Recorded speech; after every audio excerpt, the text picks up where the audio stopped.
So the other day I was scrolling through TikTok when I saw this video. I'll bet you $100 that this dude loses the game. And I haven't seen this clip yet.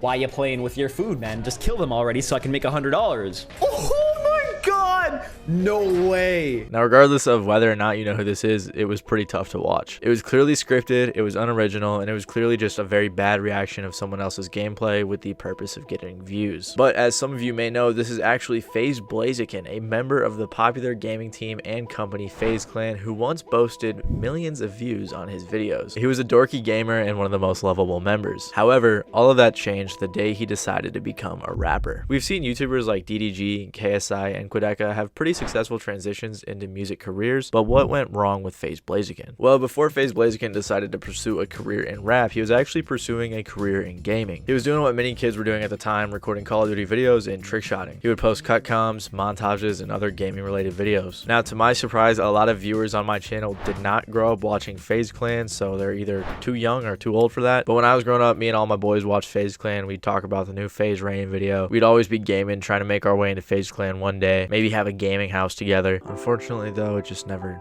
happened. He eventually got recruited to join FaZe Clan, the most popular gaming team at the time and still probably the most popular gaming organization. I mean, they're even on the stock market, so they're a pretty big deal. Later that year, he moved into a gaming house with a bunch of his teammates, the iconic FaZe House New York, and then he began posting vlogs, skits, and more real-life videos while still doing gaming videos on occasion. This was a great period of time on YouTube when you could post a water bottle flip challenge and get 2 million views. I really wish it was still that simple. About 1 year after joining FaZe Clan, he had 1 million subscribers, and he just continued growing super fast. He was posting the more clickbaity, trendy videos like diss tracks, challenge videos, and more along those lines. And 8 months after hitting 1 million subscribers, he hit 2 million. I wrote a rap about FaZe Rain. I'm the whitest kid that you will ever meet in your entire life, and I wrote a rap. A handful of people were upset that there was less gaming content, but there was still a bunch of fans that were happy with the real-life videos. Eventually, he moved back to LA with a bunch of the other FaZe members, and he started to indulge in that LA lifestyle. If you were on YouTube in 2016 and 2017, you'll know exactly what I'm talking about. The rice gum, clout house type of stuff where everyone's talking about their new Yeezys and their new car and their new off-white Supreme collab jacket. And while he continued doing his clickbaity vlogs, you'd start seeing things like nice cars and Supreme popping up in his videos, and then next thing you know, the transition happened.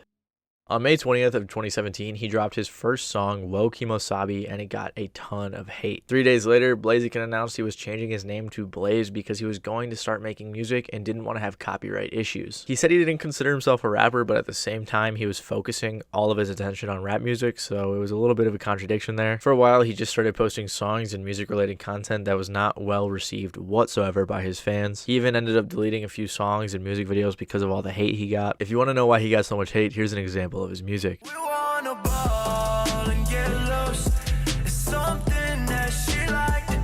He then began posting his clickbaity videos again, but this time with a very spotty upload schedule. Like everyone else at the time, he kept promising regular uploads, but that never happened. He says this is because he was focusing on music, but at the same time, he wasn't really releasing anything. Then on March 16th of 2020, he uploaded a video demonstrating a huge loss for his career. The video he uploaded was about how he wasn't invited to the new FaZe house because he was unproductive and the higher-ups in FaZe thought it would be better for his career. If you're wondering what I mean by unproductive, well, he posted 75 videos between the transition to Blaze to when he got kicked out of the house, which was about 3 years. 75 does sound like a lot, but if you do the math, it's about 2 videos per month on average. And it makes sense that an organization wouldn't want to keep supporting a content creator that isn't actually making content. He said that he was focusing on music and working really hard on it, but he only released about 6 songs in that 3-year period. He even says in this video right here that he doesn't release music. I really didn't put out too much music for a long time. I'm kind of a when it comes to putting out music. I guess I really have only put out a couple of singles when I maybe should have put out a project by now.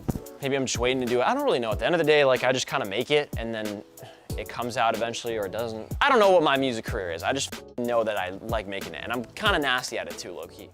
What's one of the most important things you need as an artist? Image. You need a good image and talent too, but not really. FaZe Blaze had all of the money and access to the best producers and equipment to make him sound really good, but that wasn't the problem. His rapper image was terrible. Even if we disregard the fact that he was a gamer, which alone can be kind of dorky, he was like the dorkiest of dorks when it comes to FaZe Clan. He was always the butt of the joke, and people still liked him, but you know, he had that dorky vibe. His writing was super corny and it was all about FaZe Clan and video games and YouTube. For example, example, he has a lyric video with controllers floating around in it, and he would mention FaZe or YouTube in every single song. He also had this line in his now deleted song Bounce. What do you mean by that? And his image continued to get worse as he was posting these clickbaity videos geared towards a child audience while also trying to make a rap career work. Another reason that his rap career didn't work out is because he did a full 180. It's like if I started trying to make mukbang videos. A lot of you guys subscribe to me probably would not stick around for it, but if you do want to see a mukbang video, let me know in the comments below. He even says it himself right here. I did what I shouldn't have done. I got consumed and did a full 180, and then I dropped some songs that weren't as good as I thought. And I still have a long way to go. In doing this, he alienated a ton of his fans. Other people from this era like FaZe Adapt and FaZe Rain, even though they did the same vlog stuff, still have loyal fans, but Blaze's comments are nothing but negative. They may have done similar things with their careers, but they didn't switch up entirely and try to become rappers. And on top of that, all the people from the old FaZe house like Adapt, Rain, Apex, they're all owners of FaZe Clan. They're not necessarily content creators anymore, so they don't need to make content to still be a part of the team and have value. I also think FaZe Jev is another great example of what blaziken could have been if he kept uploading those gaming videos, because Jev still has a really tight-knit fan base because he's been doing the same thing for years and years and he never switched up. And he honestly has one of the most lengthy and successful YouTube careers out of anyone from that era. We've all seen a lot of YouTubers try to become rappers, but I don't think I've ever seen it go this poorly for anyone else. So did rap really ruin his career, or am I exaggerating a little bit? Well, as of recently, he hardly ever uploads long-form videos anymore. Pretty much just short-form content on YouTube Shorts, TikTok, and Instagram Reels. As we saw in the beginning of this video, all of his shorts are low effort, scripted, and geared towards a younger audience. Like, to see how bad it is, watch this clip I'm about to show you and keep in mind that he stole the clip he's reacting to and pretended it was him. I don't even want a ray gun anymore. I don't want it. I don't want it. Bro, I don't even want the ray gun. I'm gonna use this and... That was painful. It was hard to watch. All of these videos are tough to watch. His newer content on YouTube is just not good at all, and he has only released a few longer videos, all of which have had poor performance. And all the comments on these videos are pretty negative. It seems like none of his fans really care for him anymore. So I'd say that his YouTube career is seemingly dead. And before anyone comments, oh, but his shorts get so many views. It's YouTube Shorts, man.